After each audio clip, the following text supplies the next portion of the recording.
Hello, good afternoon, ma'am. Hello. Nandito po yung mga bata. Si Mylene, Hello po, ayan. ma'am.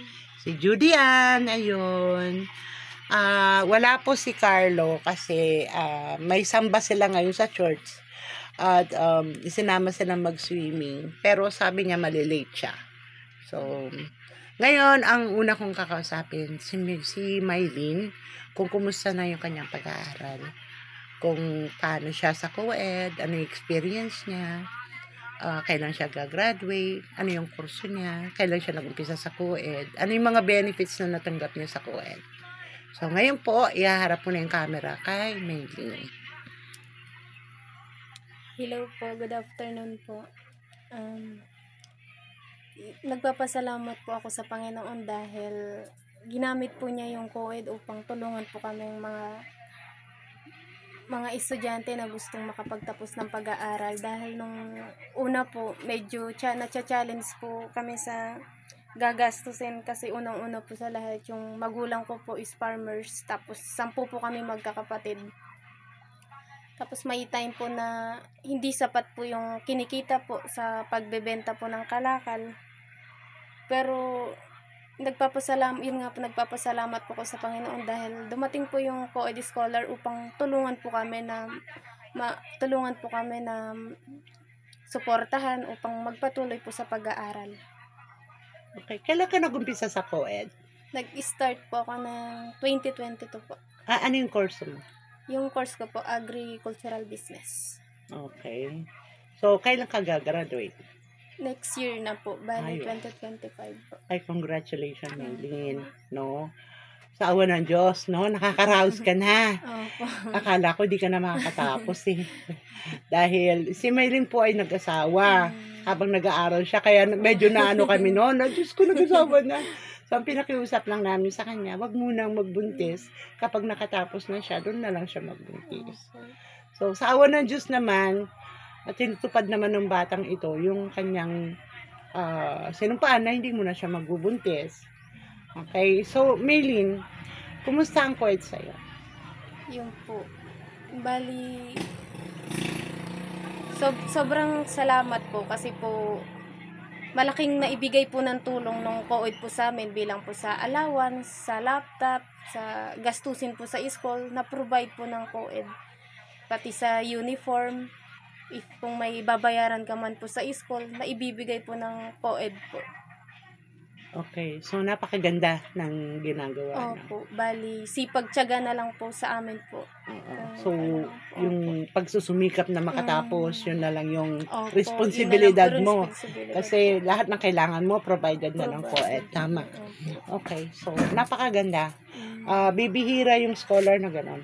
No? So, kami po ay lubos na nagpapasalamat sa co-ed. Ako sinasabi ko na lubos ako nagpapasalamat sa co-ed dahil yung goals natin na walang maiiwan kabataan ng edukasyon ay natutupad natin unti-unti. So, na yung pangarap natin na yung sitios natin ay hindi kinikilala na wala namang pinag-aralan yung mga yan, diba?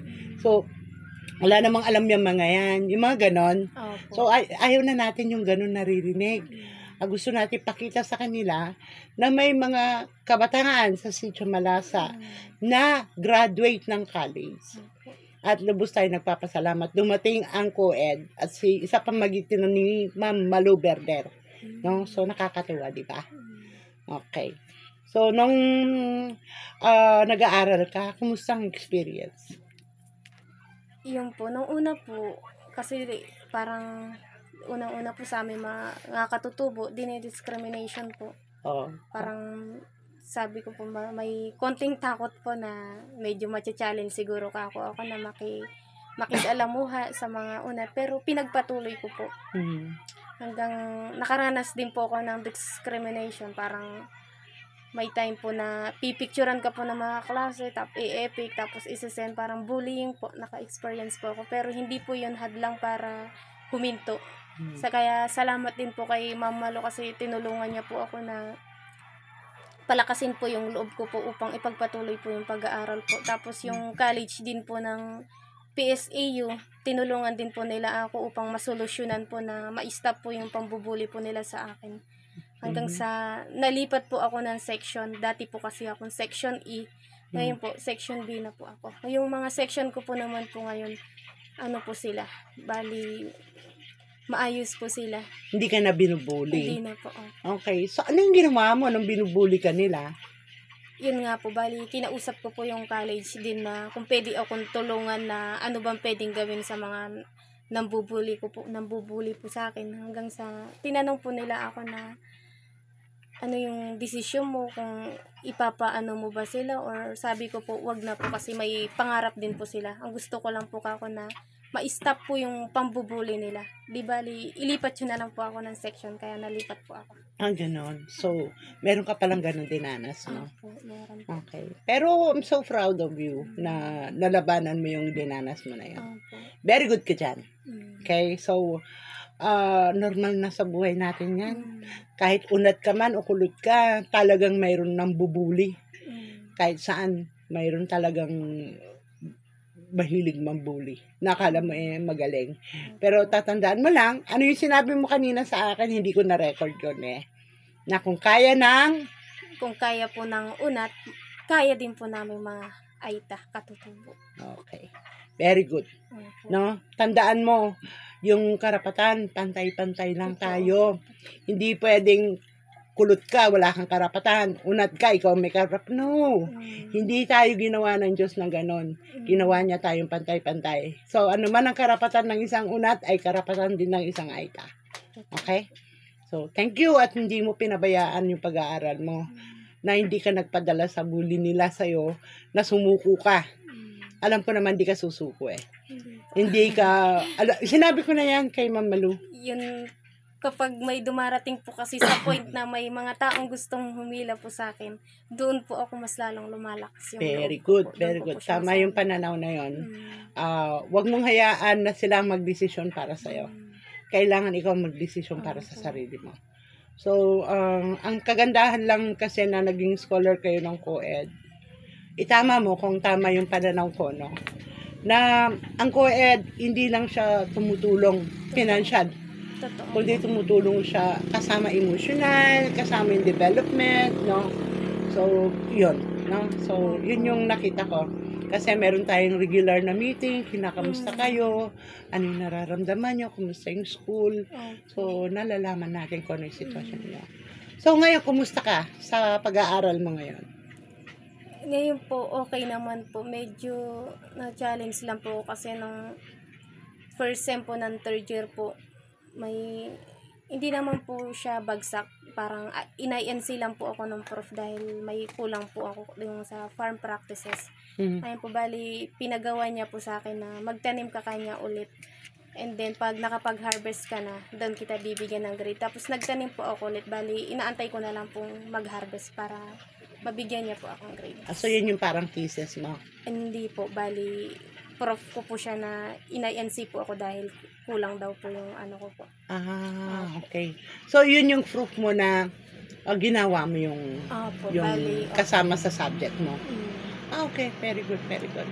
So, ano yung mga nakikita mong kailangan mo sa ngayon? Sa ngayon po, wala pa naman po. Bali, pero baka magsasabi po yung mga prof, ano po yung kailangan gawin. Ako. Alin yung, ano yun? Like mga sa OJT? Parang may OJT kang sinabi sa akin. Bali, wala pa po siya, wala pa naman po parang pinaka-direct po ng ano. Pero, sinabi mo kanina na hindi tuloy-tuloy yung klase mo hanggang sa graduate na? Opo. Hindi kayo hihinto? Walang bakasyon?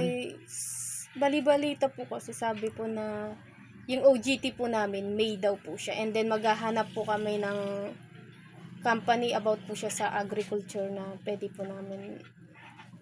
po kami doon po mag-OJT. Okay. Opo. Okay.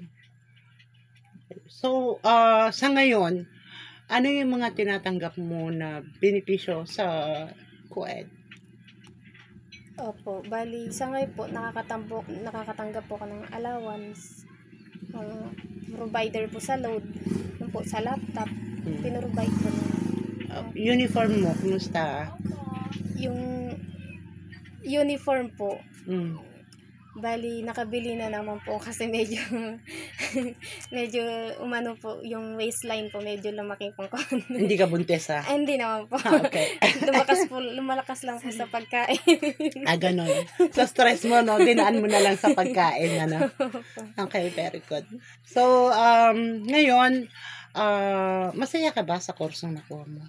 Sobra po kasi bilang ano po, nakakatulong din po siya sa akin. Nagagamit ko po yung kursong nakuha ko po. Like pagbi-business po, parang natuto po ako paano mag-business kasi agricultural business po siya. And then tinarget ko po na parang try ko rin mag-business na about sa mga agriculture, katulad po sa mga crops, fruits, vegetables. And then yung business po na nagawa ko po, hindi lang po siya nakakatulong sa akin, kundi nakakatulong din po siya sa mga kapwa katutubo ko po na like katulad po ng ubing puti na dati daw po may kumukuha sa kanila pero hanggang 50 kilos lang. Pero ngayon dahil nakahanap po ako ng buyer na kumukuha po na truck per tons po talaga siya, kung kailangan po sa isang biyahe makakuha po siya ng 7,000. Parang tuwang-tuwa po yung... Ay, wow! Ang dami! Opo. Kailangan po sa... Very good. Sa isang biyahe makakuha po siya ng 7,000 na kilo sa mga katutubo. Tuwang-tuwa po sila kasi malaki daw po yung kinikita po nila. Ay, very good, very good. O, may accomplishment ka na, nag-aaral ka pa lang. Ay, very good.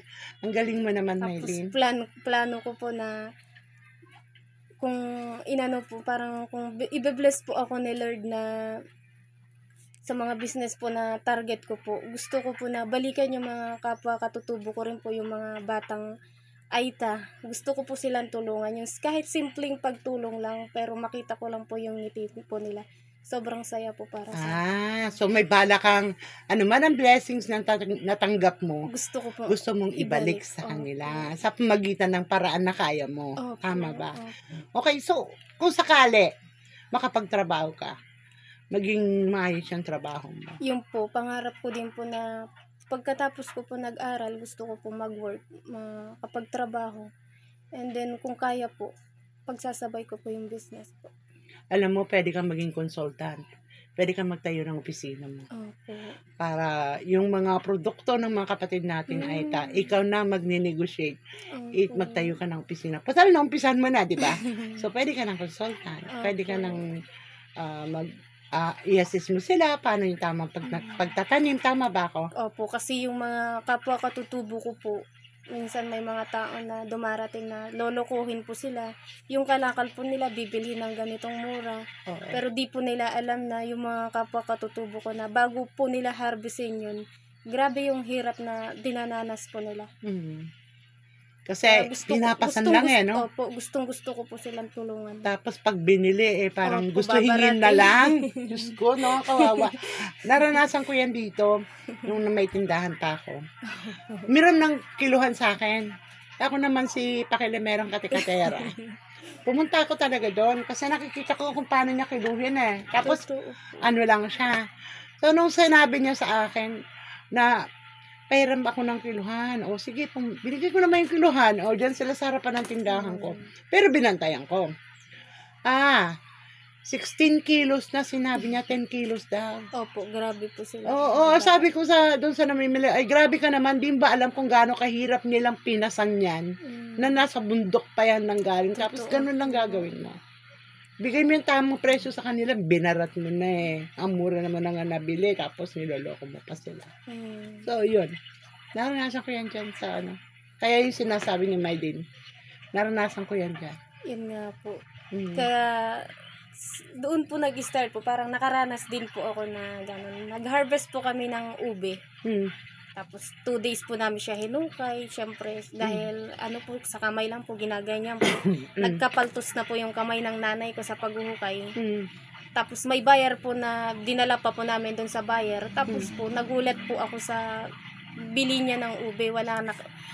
Bibilhin ko na lang kanya ng 10 piso per kilo. Sa bata pa po ako. Naka-experience na po ako ng gano'n. Kaya parang ginawa ko siyang motivation na itong experience ko na to ayokong maulit pa sa mga kapwa katutubo. Oo, tama yon. Ikaw yung maging daan Oh. para matulungan sila na ito yung tama at mali yung nangyayari niyan. At saka isa pa, motivation din na makita ka nila